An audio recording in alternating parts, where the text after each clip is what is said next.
வணக்கம் ஜி. வணக்கம். பாரத் மாதா கி ஜெய். பாரத் மாதா கி ஜெய். என் பெயர் ரமேஷ். நான் நீலகிரி மாவட்டம் உதகமண்டலம் சட்டமன்ற தொகுதியிலிருந்து பேசுகிறேன்.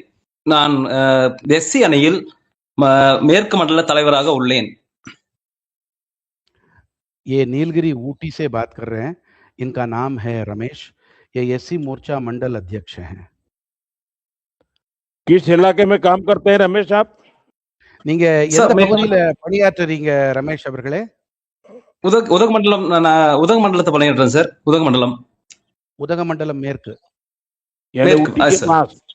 ऊटी वेस्ट. तो आप तो ठंडे इलाके में रहते हैं. குளிர் பிரதேசத்துல வசிக்கிறீங்க இல்லையா நீங்க? சார். ஆமா சார். हाँ जी. हाँ रमेश.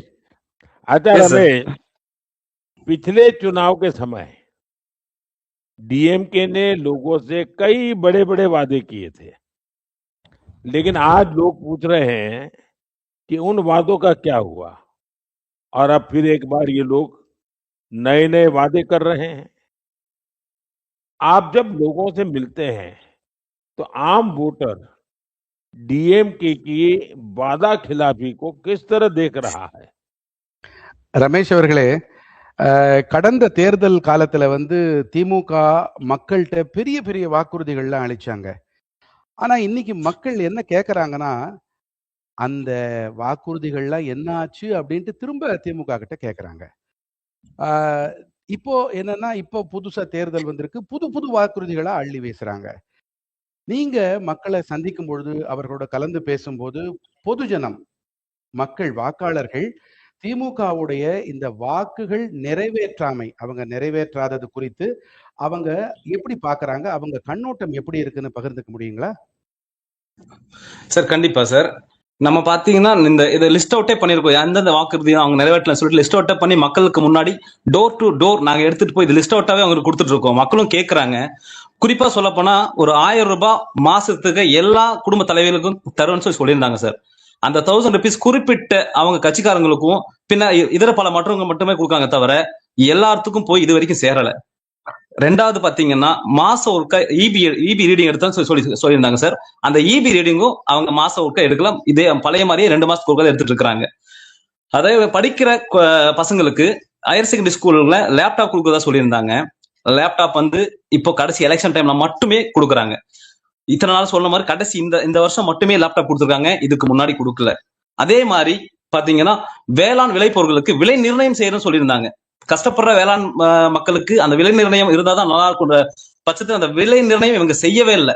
குறிப்பா எங்களோட பகுதியில இருக்கிற, நான் நீலகிரி மாவட்டத்தை சேர்ந்தவன்றனால எங்களோட பகுதியில நீலகிரி தேயிலைக்கு விலை நிர்ணயம் சொல்லிட்டு எங்களோட ஊர் பகுதி மக்கள் ரொம்பவே எதிர்பார்த்துட்டு இருக்காங்க. அந்த வாக்குறுதி இவங்க நிறைவேற்றவில்லை. இன்னும் பல இந்த கான்வர்சேஷனால எடுத்து நாங்க லிஸ்ட் அவுட் பண்ணி கொண்டு போய் டோர்ஸ் டு டோர் எல்லாத்துக்கும் கொண்டு போய் சேர்த்திருக்கிறோம். மக்கள் இதுக்கு மேல இன்னும் அவங்க செய்யலன்றது அவங்களுக்கும் தெரியும். இந்த மாதிரி நிறைய விஷயம் செஞ்சுட்டு இருக்கோம் சார். ये हमने एक सूची बनाई है जो प्रॉमिसेस डीएमके सरकार ने उसको पूरा नहीं किया. हम डोर टू डोर जाके हर घर में जाके इसका प्रचार प्रसार कर रहे हैं. एक बात, और 4 पॉइंट के ऊपर इन्होंने बिजली डाला है. तो एक जो है, हर हाउसवाइफ को 1000 रुपए देने का जो वादा, ये जो वादा है ये सारे लोगों को, सारे हाउसवाइफ को दिए नहीं गए, केवल पार्टी के जो महिलाएं हैं उनको दिया गया है. दूसरी बात, हर माह ईबी का जो रीडिंग है वो रिकॉर्ड करने के लिए उन्होंने वादा किया. अब भी वो पुराना जो प्रैक्टिस है वो बाई मंथली ही हो रहा है. तीसरी बात है, जो हायर सेकेंडरी में जो स्कूल छात्रा हैं उनको लैपटॉप देने का वादा है, वो पूरा किया गया. अभी चुनाव का जो अनाउंसमेंट के कुछ ही 1-2 महीने के पहले ही पूर्व ये उसको पूरा किया गया, उसके पहले नहीं. चौथा है और आखिरी है, और एग्रीकल्चर प्रोडक्ट्स के लिए जो प्राइस फिक्सेशन है वो प्राइस फिक्सेशन किया नहीं गया. विशेषकर हमारे ऊटी में टी लीव्स का प्राइस फिक्सेशन अभी तक हो नहीं पाया, हुआ नहीं है. ऐसे अनेक जो पूरा किया गया नहीं जो ये वादा है, उसके बारे में डोर टू डोर हम कैंपेनिंग कर रहे हैं. रमेश, आपने इतने बढ़िया तरीके से विषय को रखा, मुझे यहाँ बैठे बैठे समझ आ गया कि इन लोगों ने कैसे लोगों के आंखों में धूल झोंकी है और कैसे लोगों को मूर्ख बनाया है। और आपने बहुत अहम मुद्दा उठाया है। साथियों, आजकल तमिलनाडु में डीएमके द्वारा फिर से बड़े-बड़े वादे किए जाते हैं। लेकिन आज स्थिति ये है कि लोग खुद पूछ रहे हैं कि पिछले चुनाव में जो वादे किए गए थे उसका क्या हुआ? पहले के ज़माने में इनको फ़ायदा होता था क्योंकि टेक्नोलॉजी नहीं थी, पुरानी बातें ढूँढ के निकालना मुश्किल होता था। आजकल तो पुरानी सब बातें लोगों के हाथ में होती हैं, तो इनको बड़ी परेशानी हो रही है। सब दूर से मुझे यही खबर आ रही है कि गाँव में महिलाएँ भी पूछती हैं, "भई तुमने ये कहा था क्या हुआ? लाए तुम झूठ क्यों बोलते हो?" तो इसके कारण इस बार डीएमके कितनी बातें करे, लोगों के गले उतरती दिखती नहीं है। आपने सही कहा रमेश। ரமேஷ் அவர்களே, நீங்க ரொம்ப ரொம்ப சரியா சொன்னீங்க. இந்த இடத்துல உட்காந்துக்கிட்டு என்னால மக்கள் அங்க என்ன உணர்றாங்க, எப்படி முட்டாளாக்குற முயற்சியில திமுககாரங்க ஈடுபட்டிருக்காங்க அப்படிங்கிறத என்னால தெளிவா பார்க்க முடியுது. ரொம்ப ரொம்ப முக்கியமான ஒரு விஷயத்த நீங்க எழுப்பியிருக்கிறீங்க. நண்பர்களே, இப்பல்லாம் அ தமிழ்நாட்ல திமுக வாயிலாக பெரிய பெரிய வாக்குறுதிகள் அளிக்கப்பட்டுக்கிட்டு வருது. ஆனா நிலைமை என்னன்னு பார்த்தீங்கன்னா, மக்கள் இப்ப கேட்க தொடங்கியிருக்கிறாங்க. கடந்த நீங்க தேர்தல் போது இந்தந்த வாக்குறுதிகள் அளிச்சீங்களே, இதெல்லாம் இன்னும் நிறைவேத்தலையே, அதுக்கெல்லாம் என்ன ஆச்சு? அப்படிங்கிற கணக்கு கேட்கறாங்க. அவங்களுக்கு பழைய காலத்துல இவங்க வாக்குறுதிகள அளிச்சு, அத மறந்து போய், அத மறக்கடிச்சு, அதனால மக்கள் மறந்து போயிருக்கலாம். ஆனா, இப்ப இது தொழில்நுட்ப யுகம். இந்த தொழில்நுட்ப யுகத்துல மொபைல் பேசியில தட்டி பார்த்தா, இவர்கள் என்ன வாக்குறுதிகள் அளிச்சாங்க அப்படிங்கிற கணக்கு ரொம்ப ரொம்ப தெளிவா தெரிஞ்சு போயிடும். ஊரகப் பகுதியில, கிராமங்கள்ல வாழக்கூடிய பெண்கள் கூட ரொம்ப தெளிவா இருக்கிறாங்க. அவங்க கேள்விகள கேட்கறாங்க. रमेश जी, आप तो जानते हैं जैसे दिल्ली में एक शाही परिवार है, वैसा ही ये तमिलनाडु का शाही परिवार है। ये अपने परिवार के 30 से 40 लोग अलग-अलग पदों पर मौज कर रहे हैं। इनको तमिलनाडु के सामान्य मानवी की भावनाओं का ये डीएमके वालों को कोई परवाह नहीं है। आप देखिए, 2G घोटाले की बात हो या जल्लीकट्टू जैसे मुद्दे पर फैसले हो या कच्छ थीव जैसे फैसले, हर बार इन्होंने तमिलनाडु के हितों को नजरअंदाज किया गया। सिर्फ शाही परिवार का भला हो, शाही परिवार के लोग सुखी रहो, इसी पर उनका ध्यान रहा और इनका फोकस जनता पर होता ही नहीं है। बस अपने परिवार के फायदे पर ही लगे रहते हैं। ரமேஷ் அவர்களே, ஆ இங்க தில்லியில கூட ஒரு அரச குடும்பம் இருக்கு. அதே அரச குடும்பம் போல தான் தமிழ்நாட்டிலயும் ஒரு அரச குடும்பம் இருக்கு.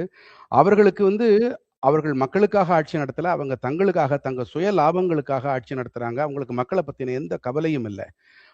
தமிழ்நாட்டு மக்களுடைய உணர்வுகள், அத பத்தி திமுகவுக்கு எந்த கவலையுமே கிடையாது. அது 2G ஊழலாகட்டும், அல்லது ஜல்லிக்கட்டு மாதிரியான முக்கியமான ஒரு பிரச்சனைகளாகட்டும், அல்லது கச்சத்தீவு மாதிரியான ஒரு தீர்மானங்களாகட்டும், ஒவ்வொரு முறையும் தமிழ்நாட்டுடைய நலன்கள் புறக்கணிக்கப்பட்டிருக்குங்க. இதுதான் சரித்திரம் சொல்லுது நமக்கு. இவங்களுடைய கவனம் எல்லாம் மக்கள் மீது கிடையாது. இந்த அரச குடும்பங்களுடைய முழுவதுமான கவனம் தங்களோட குடும்பம், தங்களோட சுயநலம், தங்களுடைய ஆதாயம் இது மட்டும்தான். रमेश जी, आपने वैसे तो बहुत अच्छे तरीके से बताया, लेकिन मैं सभी कार्यकर्ताओं से कहूंगा, हर बूथ के कार्यकर्ताओं को कहूंगा, डीएमके की सरकार के पिछले चुनाव में किए गए वादों की लिस्ट बना करके हर एक को बताइए, देखिए तुम्हारे लिए कहा था, किया कि नहीं किया, पूछो लोगों को। और कैसे ये झूठ बोलते हैं, चुनाव आते समय कैसी बड़ी-बड़ी बातें करते हैं, पूरी तरह एक्सपोज कीजिए इनको। और मैं तो कहूंगा 10 ऐसे वादों की लिस्ट बनाइए, जो हर व्यक्ति को चुभता हो, हर एक को लगेगा हाँ, मेरे साथ धोखा हुआ है। और देखिए हमारे देश का नागरिक ऐसा है कि 2 काम कम होते हैं तो चला लेता है, लेकिन कोई धोखा करता है ना, तो उसका बदला लेता है। इस बार मैं देख रहा हूँ कि तमिलनाडु की जनता, ये धोखेबाज जो लोग हैं, उनको सजा देने के मूड में है। हमारे बीजेपी, एनडीए शासित राज्यों में संकल्प पत्र के हिसाब से जो काम हो रहे हैं, उनके उदाहरण उनको बताइए और बीजेपी के गुड गवर्नेंस के मॉडल उनको बताइए। ரமேஷ் அவர்களே, உங்களை உள்ளபடியே நான் நீங்க எழுப்பியிருக்கிற இந்த விஷயங்களை பத்தி நான் பாராட்டுறேன். குறிப்பா நான் பூத் அளவிலான காரியகர்த்தர்களுக்கு நான் ஒரு விஷயத்த குறிப்பா முன்வைக்க விரும்புறேன். நான் சொல்லக்கூடிய இந்த ஆலோசனைகள் படி நீங்க அது நடப்பீங்க அப்படின்னு நம்புறேன் நானு. டிஎம்கே அரசாங்க கடந்த ஆட்சி காலத்தின் போது, கடந்த அவர்கள் தேர்தல் போது என்னென்னலாம் வாக்குறுதிகளை அளிச்சாங்களோ, அத பத்தின ஒரு லிஸ்ட், ஒரு பட்டியலை நீங்க தயாரிங்க. குறிப்பாக அதுல 10 நீங்க வாக்குறுதிகள, அதாவது இந்த 10 வாக்குறுதிகள் எப்படிப்பட்டதா இருக்கணும்னா, இது வந்து பொதுமக்கள் எல்லாரையும் சம்பந்தப்பட்டதா, எல்லாருக்கும் பாதிப்பு ஏற்படுத்தியிருக்கக்கூடிய அந்த நிறைவேறாத வாக்குறுதிகளை பற்றி மக்கள்கிட்ட தெரிவிங்க. அது மட்டும் இல்லாம பிஜேபி, என்டிஏ ஆளக்கூடிய அரசாங்கங்கள்ல அங்க இருக்கக்கூடிய நிலைமை எப்படி இருக்கு, அங்க எப்படி வாக்குறுதிகள் நிறைவேற்றப்பட்டிருக்கு அப்படிங்கிற விஷயத்த நீங்க சொல்லுங்க. நல்லாளுகை பத்தி அவர்களுக்கு தெரிவிங்க. பொதுவா மக்கள் இருக்காங்களே, ஒரு 10 வாக்குறுதிகள் அப்படின்னு சொன்னா ஒரு 2 நிறைவேற்றலைன்னா மன்னிச்சிருவாங்க. ஆனா இங்க நடந்திருக்கிறது என்னன்னா, டிஎம்கே மொத்தமாக மக்களை ஏமாற்றி இருக்கிறார்கள். இத பத்தி மக்களுக்கு நீங்க பட்டி தொட்டி தோறும் நீங்க வந்து எடுத்துக்கிட்டு போங்க அப்படிங்கிறது தான் என்னுடைய ஆலோசனை.